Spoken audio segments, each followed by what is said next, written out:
برنامه خبری رادیو ازودی از استودیوی مرکزی پیشنهادی شما می شود. من شالگل خوجا 15 دقیقه دیگر همراهتان هستم. قبل از تقدیم تفصیلی خبرگزاری شو به موضوع امروز 16 ایول توجه کنید. دادستانی کلی توجیکستان فرضیه لطوکوبی محبوسان هلاک شده را ضمن انتقال از سوخت به دوشنبه قاطعانه رد کرد. марги 14 нафар маҳбус дар натиҷаи заҳролудшавӣ ба миён омадааст. айни ҳол муайян карда истоданд ки аз кадом намуди заҳр. дар Кӯлоб хабарнигори шинохтаи тоҷик Турко Дикаевро ба хок супориданд. ӯ 69 сол дошт ва даҳо журналисти ҷавонро тарбият кардааст. кормехоҳӣ андоз супор ва ё иштиёи бузурги мақомдорони Русия муҳоҷиронро ба пинҳонкорӣ тела мекунад. бояд барои хориҷиён ва корфармои ӯ буду боши қонунӣ ба манфиат бошад. ҳоло баръакс ғайриқонунӣ будан барояшон беҳтар аст. аммо шурӯъ мекунем аз як хабари дигар. садҳо моҳии мурда дар соҳили дарёи Шинг субҳи имрӯз сокинони Панҷакентро нигарон кард. мақомоти ноҳия барои муайян намудани сабаб гурӯҳи корӣ таъсис додааст. комитаи муҳити зист мегӯяд ин гурӯҳ бояд масъалаи аз партобгоҳи корхонаи оҳакпазии Чину Тоҷикистон заҳролудшавии моҳиёро омӯзад. ҳоло сокинони атрофи дарёи Шинг аз хӯрдани оби олуда парҳез карданд. гуфта мешавад фарзияи асосӣ ин аст ки корхонаи оҳакпазии Чину Тоҷикистон партовҳои худро шаби гузашта ба даруни дарёи Шинг андохтанд ва ин сабаби нобуд шудани моҳиё шудааст. аммо масъулони корхонаи муштараки оҳакпазӣ ҳанӯз дар ин замина ибрози назар накарданд. рӯ меорем ба мавзӯи дигар. додистони кулли Тоҷикистон мегӯяд маҳбусони ба гуфтаи мухолифин сиёсии тоҷик аз зиндон озод нахоҳанд шуд. Юсуф Раҳмон имрӯз зимни нишасти хабарӣ ба суоли хабарнигори радиои Озодӣ дар бораи эҳтимоли бозбинии парвандаи Заид Саидов, Бузургмериёров ва Маҳамадалии Ҳаид ҷавоби рад дод. ӯ гуфт ин афрод ҷинояти махсусан вазнӣ содир карданд ва тибқи қонунгузорӣ бояд муҷозот шаванд. чунин посухи додистони кул дар ҳолест ки созмонҳои байналмилалӣ аз ҳукумати Тоҷикистон пайваста бозбинии парвандаи ин маҳбусонро тақозо мекунанд. Зарангези Наврӯзшов ва Шодмониятӣ мегӯянд дар нишасти хабарӣ ҳамзамон заҳролудшавии гурӯҳи зиндониён дар 2 ҳафтаи пеш баҳс шуд. додситони кулли Тоҷикистон хабарҳо дар мавриди латтукуб шудани 14 маҳбусеро ки ҳангоми интиқол аз Хуҷанд ба Душанбе ҷон бохтанд рад кард. Юсуф Раҳмон рӯзи 16 июл дар нишасти матбуотии нимсола гуфт ҳамаи ҷасадҳо ташхис шуда дар бадани маҳбусон ягон осеб мушоҳида нашудааст. тибқи маълумотҳои пешакӣ ва хулосаи экспертизаи тиббӣ марги 14 нафар маҳбус дар натиҷаи заҳролудшавӣ ба миён омадааст. айни ҳол муайян карда истоданд ки аз кадом намуди заҳр.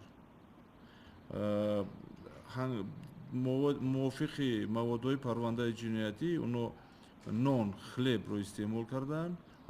мо ин версияро айни ҳол мавриди тафтиш қарор дода истодаем ва дар рӯзҳои наздик ба сами мардум ба сами шумо мерасонем. ин дар ҳолест ки наздикони ҳаддиақал 3 маҳбус дар суҳбат бо радиои Озодӣ гуфта буданд ба фарзияи заҳролудшавии пайвандонашон шубҳа доранд. пайвандони маҳбусон мегуфтанд дар ҷасад осори латтукуб мушоҳида мешуд. хай ма медонам ҷа чокондагӣ дар банисил бо одамра рӯда пудаша мегиранд майла хай охи сар барои чиай охи иҷа барои чиай ин ҳамита пӯст сар то ҳаминҷа духтагӣ ини ҷо духтабинӣ задагӣ намешинаси ӯ ба чӣ қисура. дар робита ба 2 маҳбусе ки ҳангоми интиқол заҳролуд шуда зинда монданд додситони кул гуфт вазъи сиҳатии онҳо хуб аст. сарусадаҳоро дар робита ба ин ки маҳбусони заҳролудшуда гӯё баъди ошӯби зиндони ваҳдат ба суғд интиқол ёфтанд ӯ рад кард. инҳо дар шаҳри ваҳдат маҳбасхонаи шаҳри ваҳдат набуданд. масъалаи этап кардани онҳо аз вилояти суғд ба минтақаи Душанбе тибқи нақша ва тибқи дархостҳои муфаттишони воҳидҳои тафтишотӣ вазорати идораҳо буд. марги гурӯҳии 14 зиндонӣ дар таърихи 7 июл иттифоқ афтод. ҳодисаи мазкур 2 моҳ баъди ошӯби пурқурбонии зиндони ваҳдат ва 8 моҳ пас аз ошӯб дар зиндони шаҳри Хуҷанд рух дод. در این دو حادثه بیش از 50 نفر جان دادند. یوسف رحمان در نشست خبری روز سه‌شنبه گفت که تفتیش آشوب وعده در عرفه انجامیابی است و افزود نسبت یک گروه محبوسان این زندان هم پرونده باز شده است. امروز در شهر کӯлоб با ژورنالیست شناخته توجیک تورکو دیکاев видоъ کردند. این خبرنگاری ورزیده در دهان نشریه فعالیت کرده است و 2 سال اخیر به عکاسی مشغول بود. همکسبان نقش تورکو دیکاев را در تشکل ژورنالیستیک در کӯлоб باریز می‌دانند. همکاری ما در مراسم جنازه این روزنامه‌نگار شناخته شرکت داشت. турко дикаев хабарнигори шинохтаи тоҷик шаби 16 июл дар шаҳри кӯлоб даргузашт. ӯ 2 рӯз аз дарди дил ранҷ мекашид ва бистарӣ буд. турко дикаев 69 сола буд. ӯ инсони хеле меҳрубон буд ва омодаи кӯмак. дар кӯлоб ҳама ӯро мешиносанд.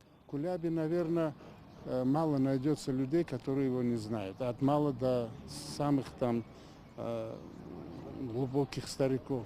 2 соли охир турко дикаев хабарнигори мустақил буд, дар ягон расона корманди доимӣ набуд. бештар маводҳои тасвирӣ таҳия мекард. соли 2015 ӯ журналисти сол эълон шуд. саҳми турко дикаевро дар шаклгирии журналистикаи нав дар минтақаи кӯлоб барҷаста медонанд. шогирдони ӯ ҳоло дар расонаҳои дохиливу хориҷӣ кор мекунанд. ҷанозаи турко дикаевро дар масҷиди ҳилоли аҳмар хонданд ва ӯро дар оромгоҳи рақами 2 шаҳри кӯлоб дафн карданд. شما برنامه خبری رادیو озодӣ رو тамошо доред. дирӯз тасмими зиёрати мазоре дар афғонистон барои 10 нафар аз ҷумла занону кӯдакон бо фоҷиа анҷомид. ҳамлаи террористии маргталабона дар қандаҳор ҳаёти чандин нафари онҳоро аз байн бурд. ҳарчанд то ба ҳол ҳеҷ созмоне масъулияти таркишро бар уҳда нагирифтааст, вале мақомоти афғон ин амалии террористиро кори дасти толибон медонанд. орзуи карим бо тафсилоти бештар. دوشنبه 15 ایول بر اثر ترکش مواد منفجره کناری راه در ناحیه خاکریز ولایت جنوبی قندهار افغانستان کمش 11 نفر به هلاکت رسیدند. منصبداران محلی میگویند در این حادثه نزدیک 35 کس از جمله 22 کودک و 8 زن جراحت برداشتند. قربانی ها در راه به زیارت مزار صوفی شاه آقا بودند. به قول سخنگوی ارتش افغانستان در قندهار احمد صادق عیسی، اکثر زخمیان در شفاخانه پایگاه نظامی در ناحیه خاکریز معالجه می شوند. او می افزاید که چند تن دیگر که حالشان وزنین است به شفاخانه قندهار انتقال یافتند. شماره مجروحان به 33 نفر برابر بوده 11 تن دیگر جان دادند. اکثر قربانی ها زنان و کودکان هستند. وکیل شورای محلی یوسف یونسی به خبرنگاران گفت که اکثر قربانی ها اعضای یک عائله می باشند. در پی ترکیش کسی مسئولیت آن را بر دوش نگرفت، ولی یونسی طالبان را مسئول این حمله می شمارد. او تایید می کند که طالبان بارها توسط بمبگذاری های کناری راه به کاروان های نیروهای امنیتی حمله کردند.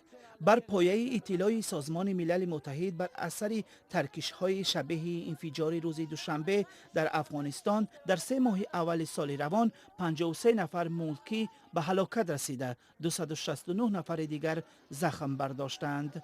در مقایسه با سال گذشته این رقم 21% بیشتر بوده. سازمان ملل متحد بمبگذاری های مرگطلبانه را به این آمار شامل نکرده است.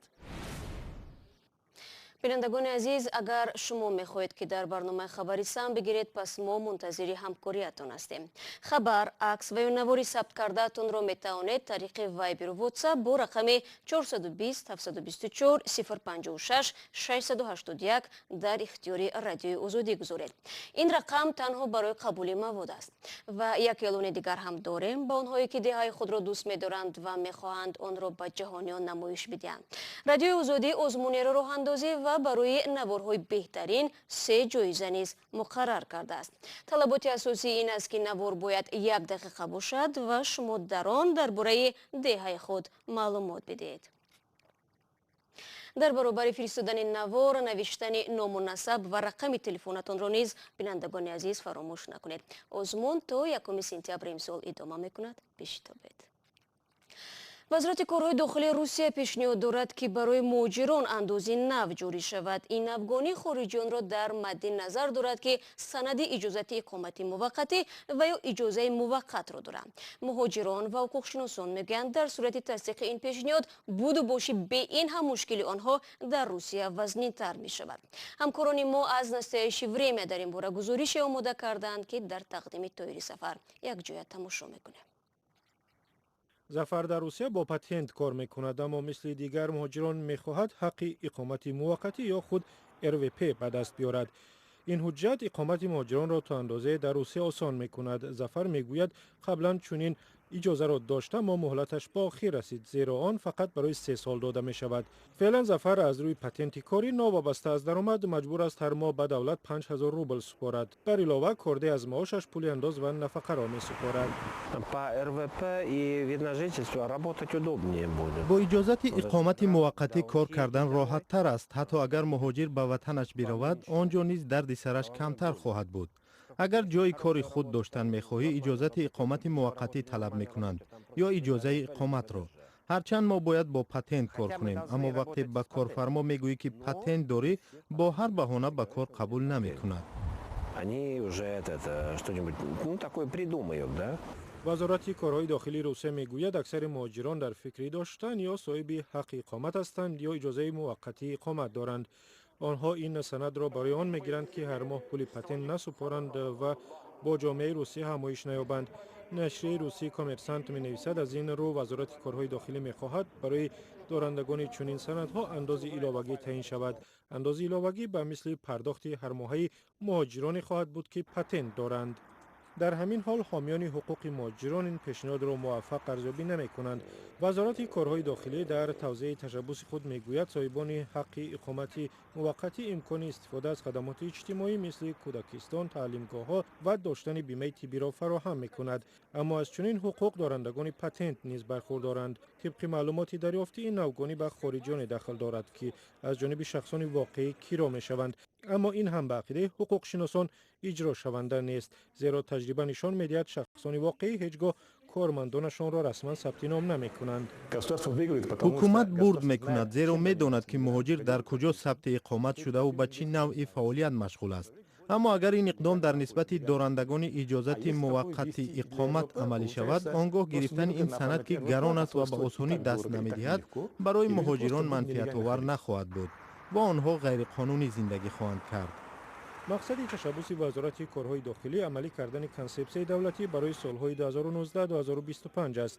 яке аз ҳадафҳои он ҷалби дарозмуддати муҳоҷирон ба кишвар аст, аммо ба бовари ҳуқуқшинос ин пешниҳод натиҷаи баръакс медиҳад. барои ҷалби ин гуна муҳоҷирон бояд баръакс буду боши онҳо осонтар карда шавад. бояд барои хориҷиён ва корфармои ӯ буду боши қонунӣ ба манфиат бошад. ҳоло баръакс ғайриқонунӣ будан барояшон беҳтар аст. ҳукумат таҳдид мекунад ки эҳтимолан ягон таҳримро ҷорӣ хоҳад кард, аммо дар айни замон барои ҳавасмандгардонӣ на шаҳрвандони худ ва на хориҷиён коре намекунанд. бо ин ҳама ҳанӯз маълум нест вазорати меҳнат ва вазорати иқтисоди русия ба ин пешниҳод чӣ назар доранд. пул кор кардан осон нест, вале ҳифзи он боз ҳам мушкилтар будааст. бо таваҷҷӯҳ ба он ки аҳволи банкҳои Тоҷикистон бисёриҳоро нигарон кардааст, мардум кӯшиш мекунанд пулҳояшонро дар зери болишт ва ё дохили сандуқ пинҳон намоянд, тавре ки дар даврони шӯравӣ маъмул буд. аммо ба ҳар ҳол боз ҳам машварат ба шумо бинандагони азиз, пулҳои худро дар хона ҳифз накунед, зеро корбарони мо видеоеро фиристоданд ки дида мешавад чӣ гуна пулеро ки барои рӯзи мабодо пинҳон карданд луқмаи мӯш шудааст.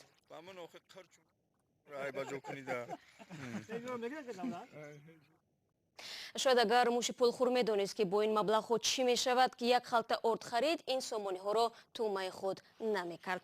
ва сокини 80-солаи ноҳияи ангори Ӯзбекистон Тухтамиш Султонов ҳуҷҷатҳои худро барои дохил шудан ба донишгоҳ пешниҳод кардааст. дар Ӯзбекистон имсол қоидаи наве қабул шуд ки маҳдудияти сину солиро ҳангоми дохилшавӣ ба донишгоҳҳо бекор карда ба давталабон имкон медиҳад ҳуҷҷатҳои худро якбора ба 3 донишгоҳ супоранд. бинандагони азиз, ин матлаби охири барнома имрӯз буд. гузоришҳои дигарро метавонед дар канали мо дар YouTube бо номи Озодӣ видео тамошо кунед. ахбори рӯз дар вебсайти радиои Озодӣ www.ozodi.org гузошта шудааст. фаромӯш накунед, фардо навиди бомдодӣ тақдиматон мешавад. то фардо, худо нигаҳдор.